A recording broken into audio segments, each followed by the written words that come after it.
To end up this reflection on aging, Sheila, Whitney, and I are going to sing the song, How Can I Keep From Singing? It's an appropriate song for people that are growing older. How do we keep from singing? And perhaps also for those of us experiencing the pandemic and all the depression that might come with it, how can I keep from singing?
Hello, I'm Todd and I've had the honor in January and February of this year of guiding a class called The Gift of Years, Growing Older Gracefully.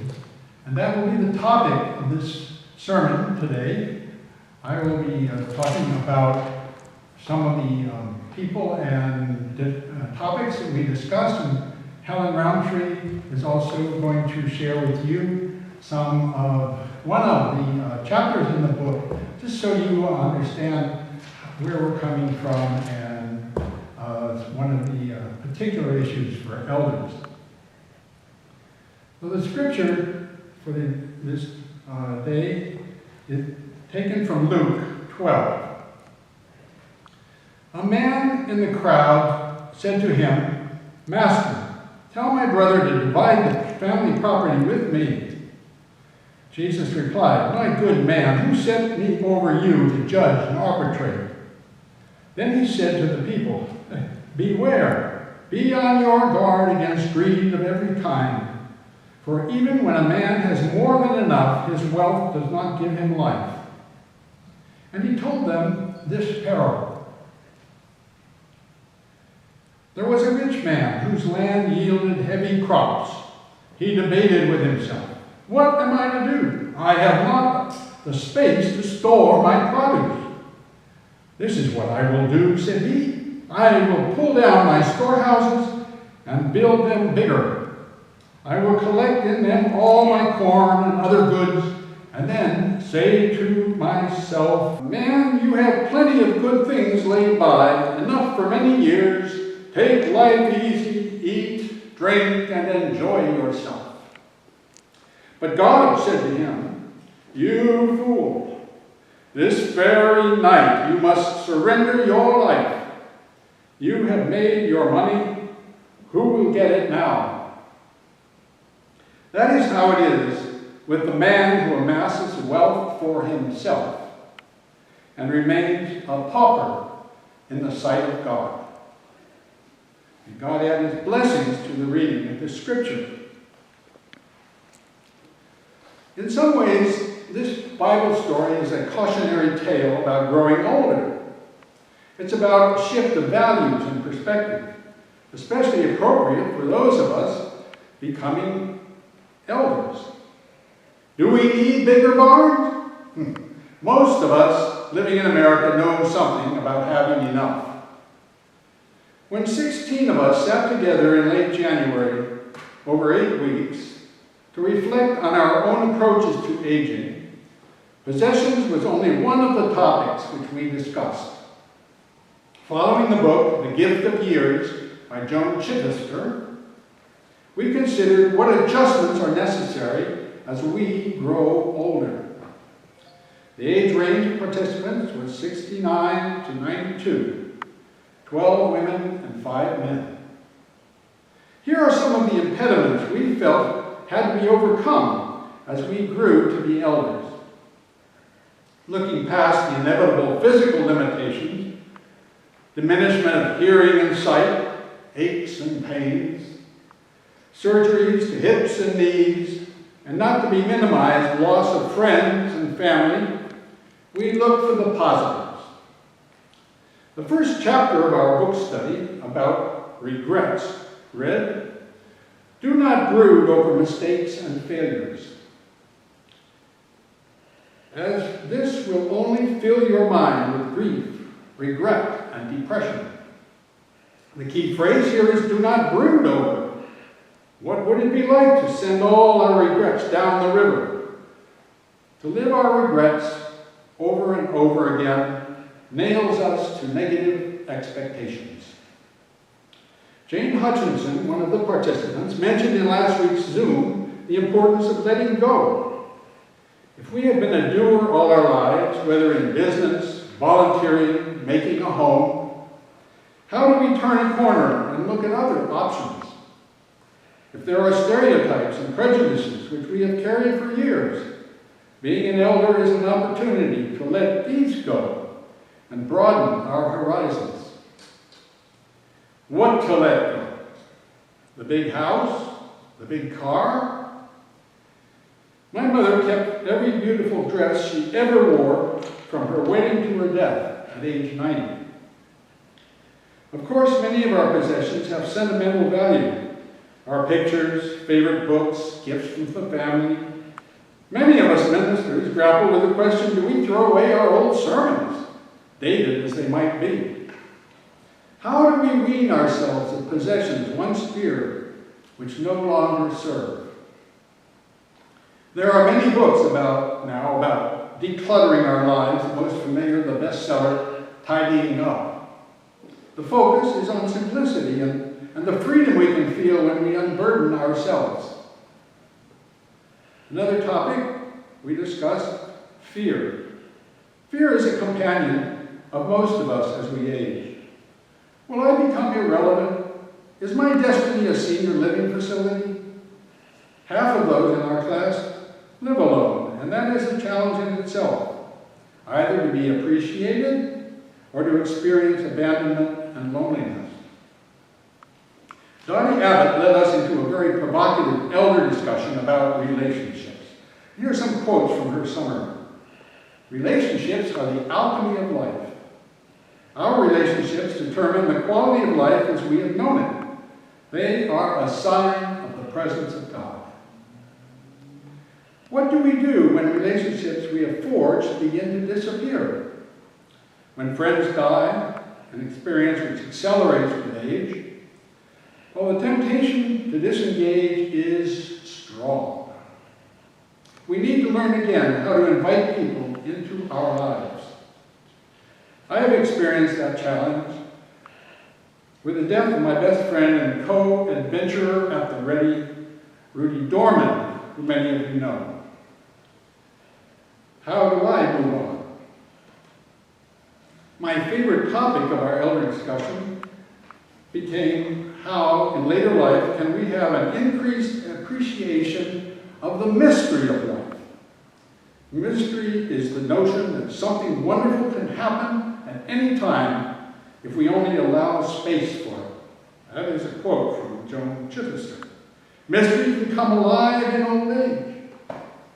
Each day can feel like, excuse the expression, the gravy of life. Elizabeth Palmer talked of giving herself the freedom just to take a drive through the countryside.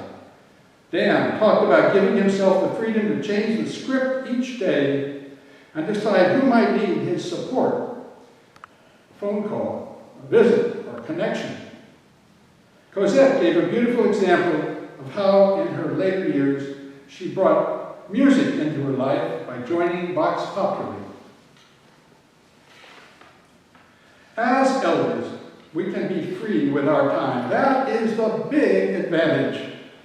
And we can model for younger generations a lifestyle not tied to building bigger barns. As Bill Hutchinson worded it, we are the only icons of aging that younger people will get to meet.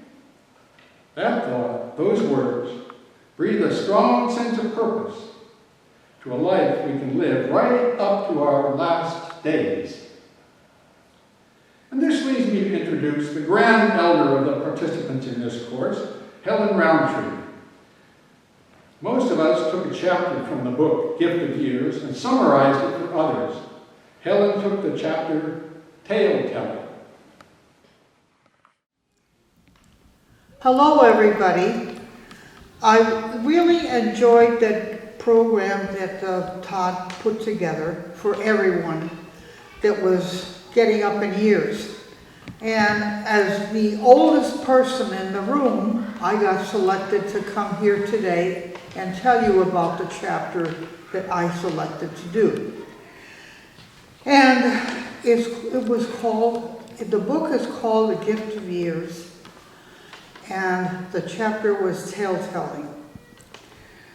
The elders, in all cultures, the elders are looked upon as repositories of the history of their families, of the world, and of the society in which they live. The elders have been looked upon as the keepers of practical knowledge and dispensers of wisdom, particularly in our own Native American culture. Most of our personal history is passed down in the stories, customs, and even the family recipes. Their memories are rich with the way things were many years ago. They are verbal photographs that are passed down during family gatherings from generation to generation. Funerals are noted for providing a venue for the elders to tell family stories that always start with, "Remember when?" Or, "Do you have that Aunt Jenny's recipe for such and such? It was so delicious." Or maybe, as in my case, the funeral itself is the story. A story I will never forget. The funeral of my uncle Miguel Angel, who was buried in my grandmother's grave with her in El Salvador. They disinterred my grandmother's coffin, what was left of it, and they took out her bones, wrapped them in a black shawl, and put them inside my uncle's coffin. Then they placed Uncle's coffin back in Grandma's grave. As was customary, they had waked him in his home, filled with a sense of flowers and incense. And then, when they opened his coffin to place Grandma's bones inside, they released the terrible smell of death. The stories of our elders teach us how to survive hardship and deprivation, how to appreciate love and joy, and how to replicate them in our own life. These stories can serve as a foundation for our pursuit of education, purpose, accomplishment, success, and contentment at the end of our own lives. To paraphrase from the book, The Gift of Years, the tale-telling of the elders becomes the catechism of the family. There are lessons meant to make us stronger, wiser, and truer. Thank you.